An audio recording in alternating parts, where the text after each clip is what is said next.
So good afternoon to all of you again. So database management system.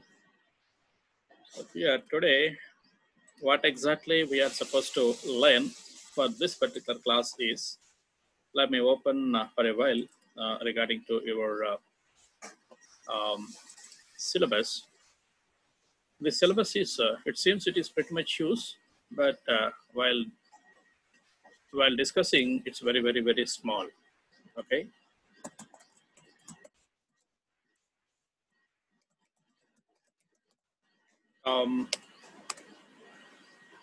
Yes, you can see.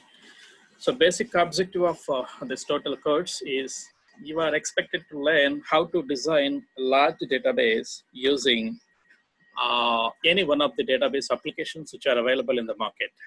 So I am much interested towards only Oracle. I'll give you some information regarding to Oracle. And I'm also interested to give some more information regarding to MS Access and MySQL also. Okay, in Oracle, SQL operations are very easy, simplify, and need to understand very easy here. So that is why we'll go ahead with Oracle, and subsequently we'll also concentrate on MySQL and MS Access, and one more, if possible, Cassandra also gets used to apply. Okay, so I'll give you the information on all these. However, importance of this particular thing. So as far as your laboratory point of view, so it's been given something like this. They have given, you can see, they have given choice to the instructor only. Let me show you. Yes. So creation of so and so will be done by, so preceded by the only instructor. They haven't given any kind of a specific package which are supposed to be used here. So that package in the sense DBMS package, something like that, Oracle or MySQL or any other packages, so has not given into consideration. So that instructor, the teacher, will be take his own decision on which package he may be defined, or on which package he is supposed to give lecture. So that could be taken into consideration here. However, this is actually lab I have opened to show you whether which thing has been given into consideration. So here you can see in unit number 1, you are able to learn what is the basics of your database management system, and what kind of what is a database, and what is data, what is database, and how data independence will be achieved, and are there any specifications regarding the relation systems, and who were invented that relation systems, and what are the specifications of those will be learned by you in this particular first unit. So today's class will be concentrated on only, so outcome of today's class will be only very much basics. Who invented, what is the root cause of this database, and everything will be discussed to you. Okay, so let me go ahead with my work. So here, database management system. Actually, database management system is one of the pioneer branch of computer science, because without data, people could not do any kind of operations, any kind of works. So data is playing a vital role while doing any, or while implementing any kind of project in computer science. Data must be there.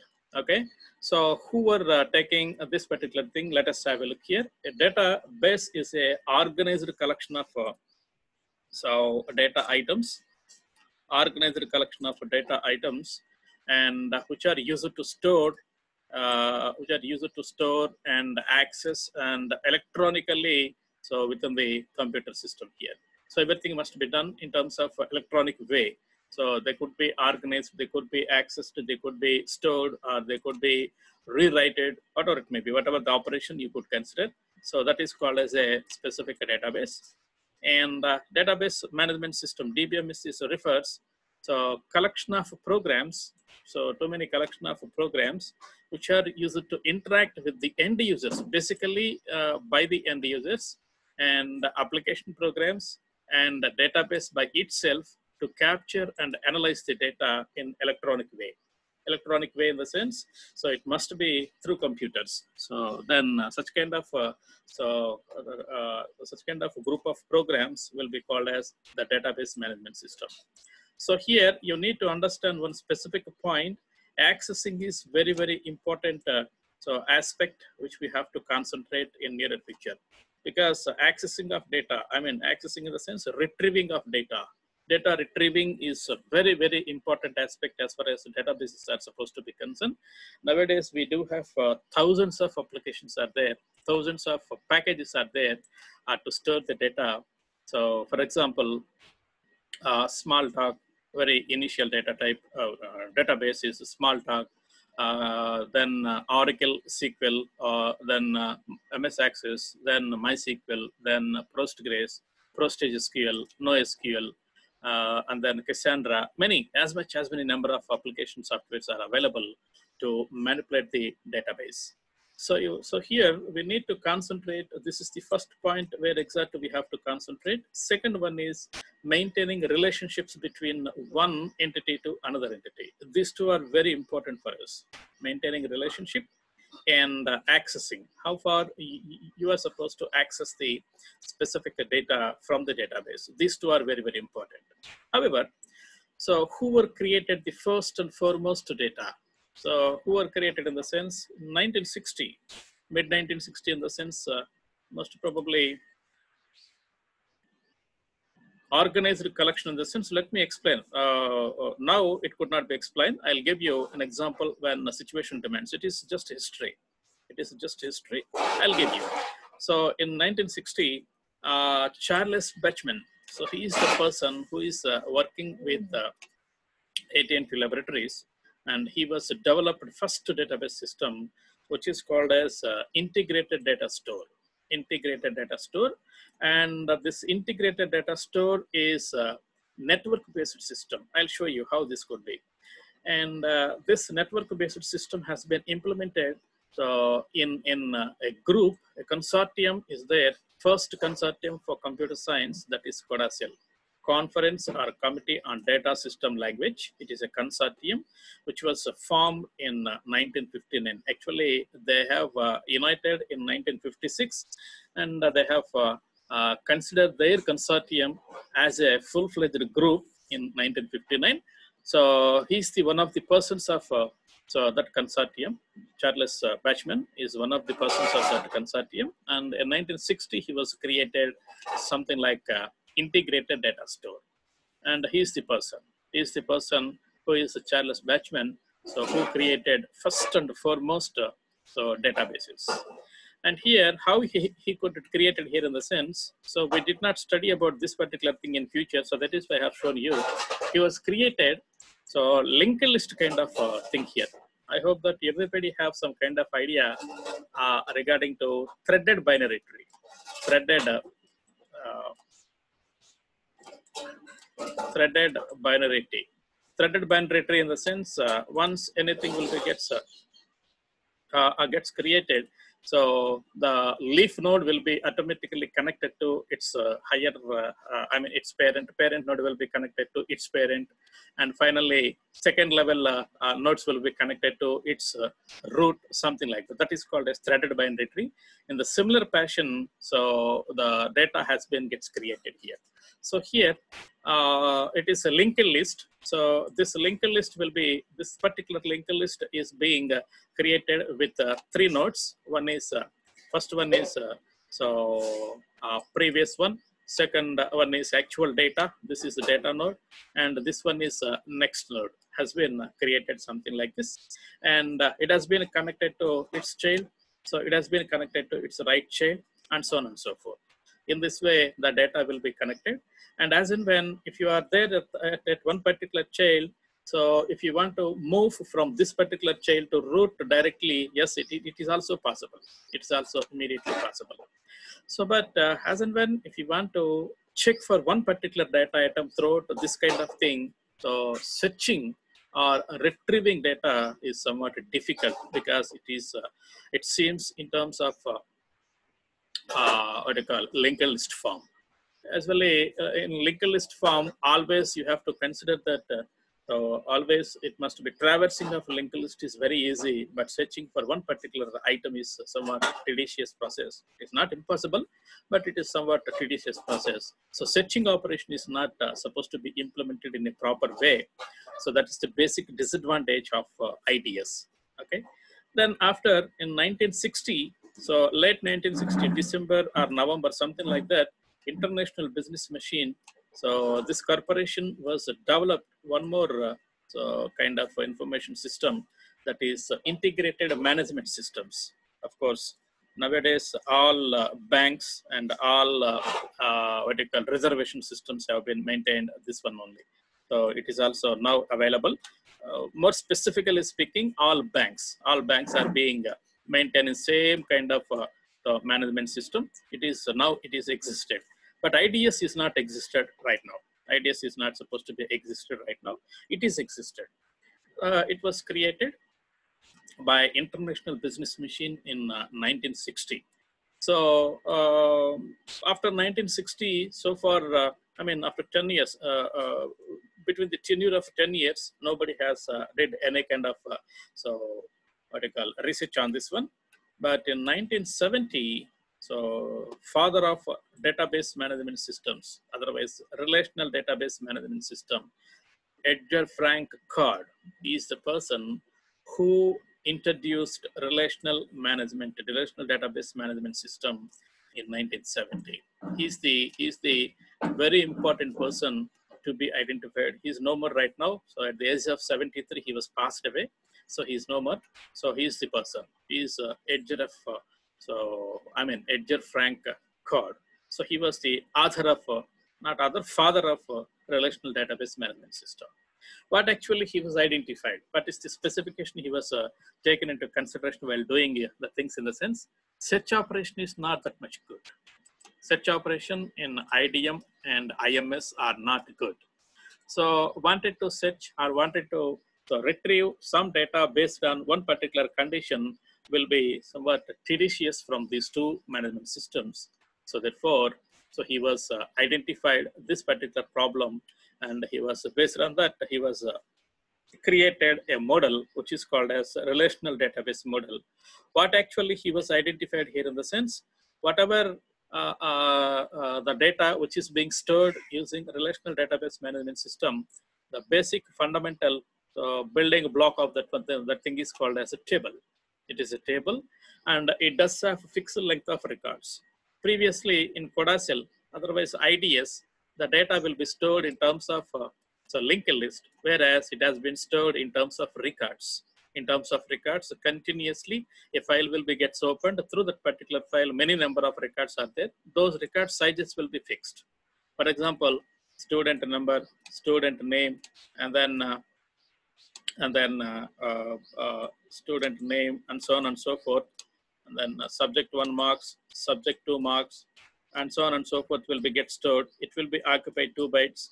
It will be occupied some 40 bytes. So it will be occupied some 2 bytes. It will be occupied some 2 bytes. If you are supposed to prepare a record in such a fashion, all records which are pertaining to this particular database will be having same kind of sizes. That is 2 plus 4 plus 2 plus 2. Totally, it is 10 bytes. So every record does have only 10 bytes. So that is the meaning of a fixed length records. Of course, we will study what is fixed length record and what is variable length record in future. In future, we will study each and everything. Right now, it is history, so that I am giving very precisely. So fixed length records are supposed to be taken into consideration. Fixed length record, combination of this fixed length record will be called as a table. It will be named with a specific name, which is called as a table. And he's also interested to introduce relations between one entity to another entity. So let me give you one specific example. So there is one entity which is called as admissions. If you consider your information system, admissions. In admissions, you do have one particular column, that is register number. Whereas if you take any examination, so after taking your admission, then only we are able to consider our examinations. So here also some registration number, RNO, roll number or registration number could be there. So for example, admission does have only 3 people. So 501, so 502, so 503, only 3 people are available here. And yes, hall ticket number. However, don't disturb me. So you have to consider yourself.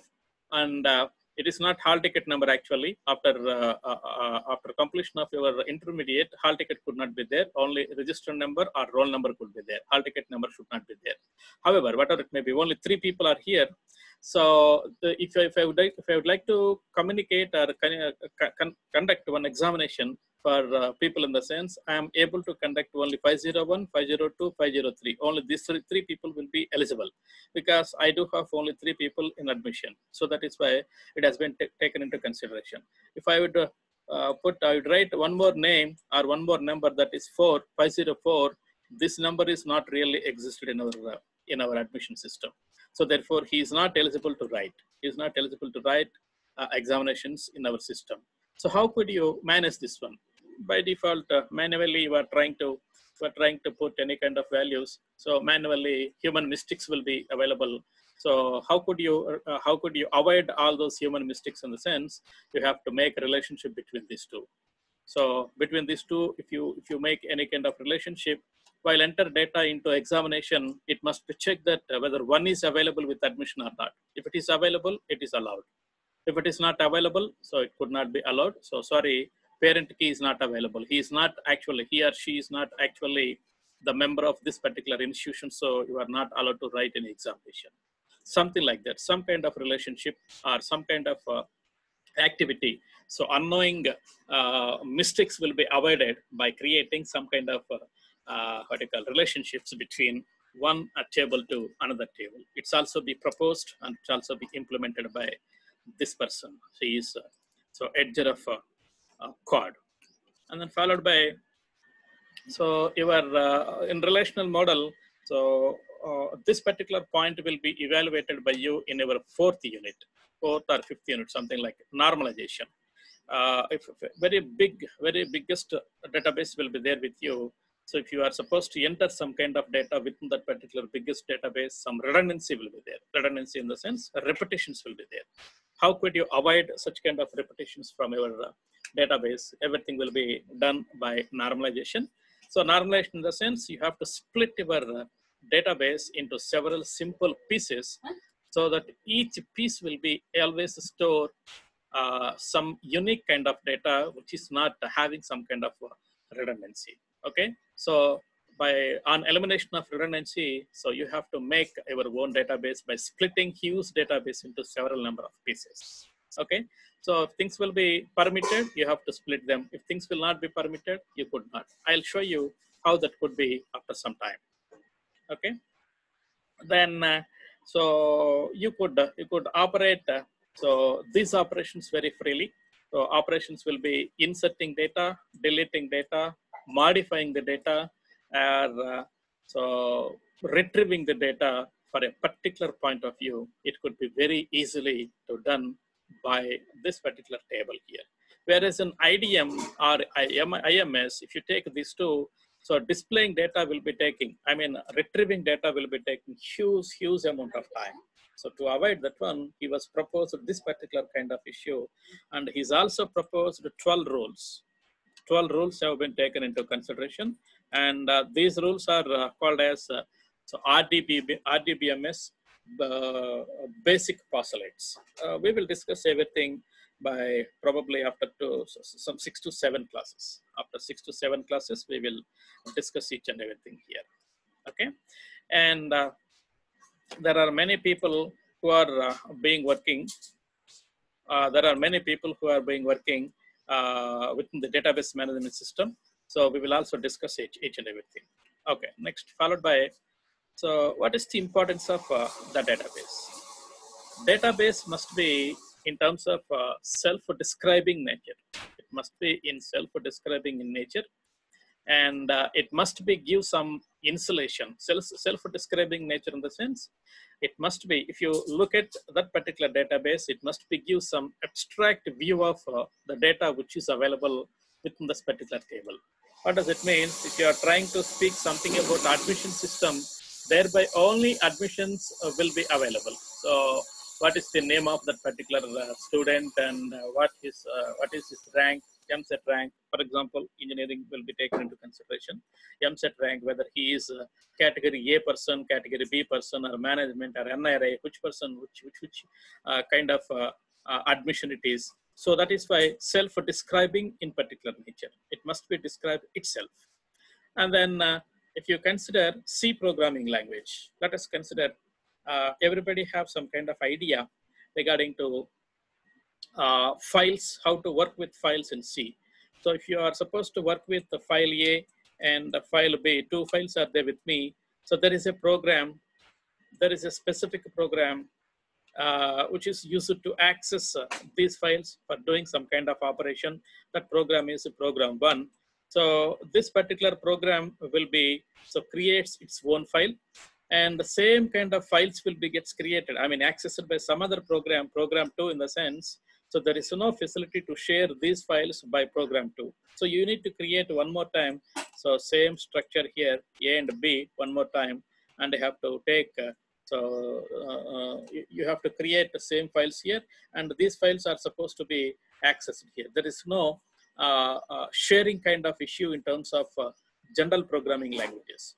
So this could be always increases. So inconsistency, and as well as it could be also increases redundancy. Same kind of files will be, copies of same kind of files will be utilized for several number of times, which is called as so wastage of memory, and which is called as redundancy. And here data will be having some kind of mismatches for same kind of fellow, that will be called as inconsistency. I will discuss later. Okay. So this kind of issue could not be there in a relational database management system. So there is a specific area which is maintained. That area is called as repository. So that is called as repository. In terms of technically speaking, it is a server, and this server will be connected with as much as many number of clients, so that one copy of your file or the table will be get stored here. This copy may be accessed by all the people whomever available with this particular environment. Okay, for example, number 1, number 2, number 3 wants to access the file. Let me say the files might be some A and B files are there here. Wanted to access by this particular file. Number 1 fellow, yes, he could be accessed. He could be accessed, and he could also, 3 could also be accessed here. So that consistency could not be missed. So because of single copy, the redundancy also not there. So to avoid such kind of thing, that kind of insulation could be available between data and the program here.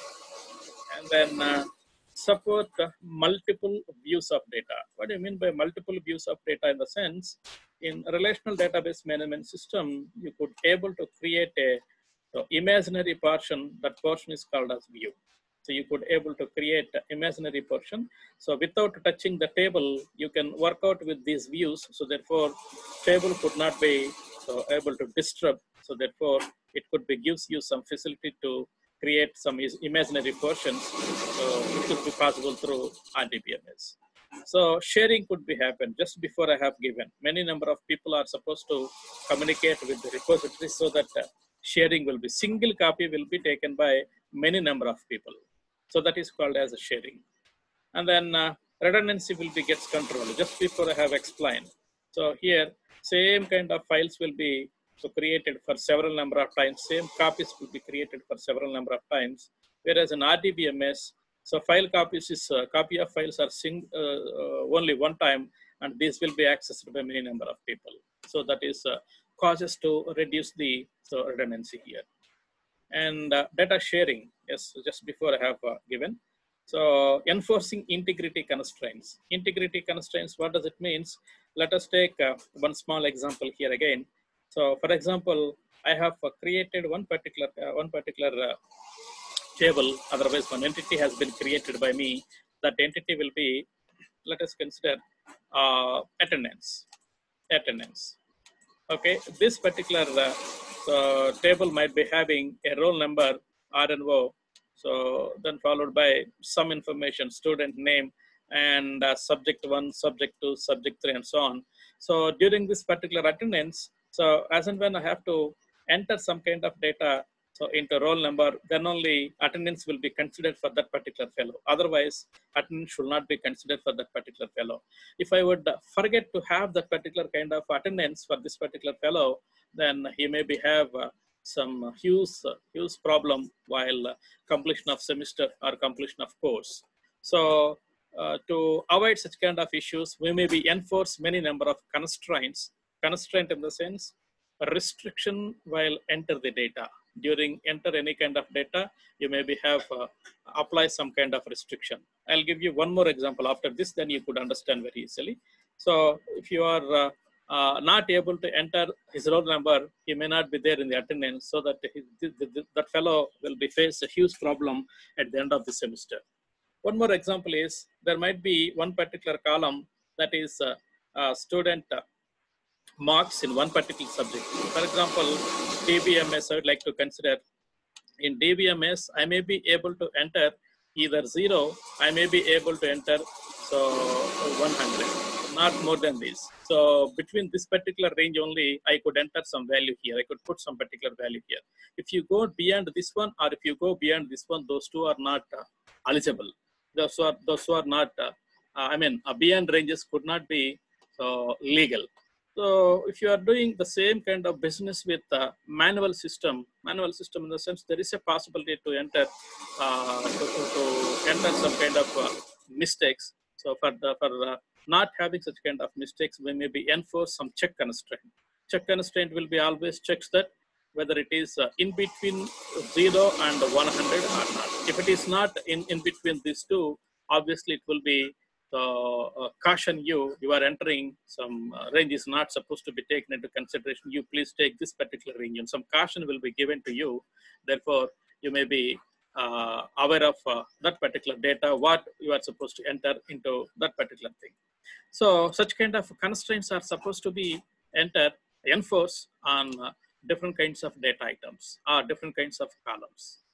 And if any unauthorized access will be there, so as and when, if you consider any kind of database management systems, there might have some username and passwords to be entered into that particular user. So therefore, unauthorized access will be automatically restricted. Okay.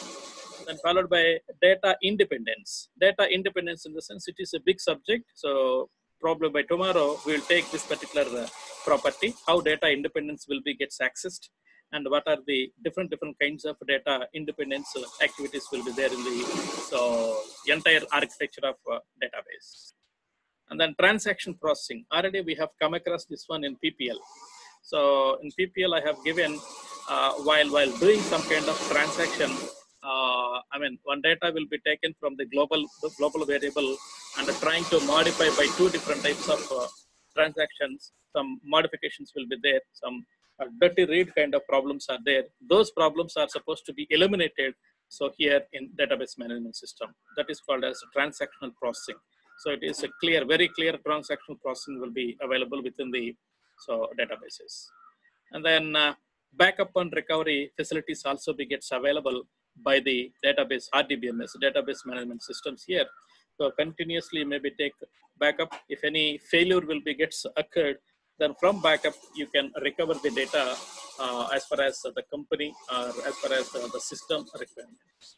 And the last and final, information will be managed like anything regarding to any kind of databases here.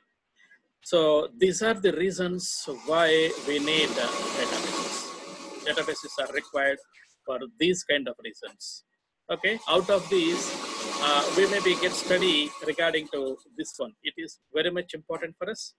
This is very important for us, and this is very important for us. And one more thing, controlling redundancy. This is very important for us. This is unit number 4, I think, and this is unit number 2, and this is unit number 5, I think. Okay, these three are very important to learn. not exactly for our final examinations.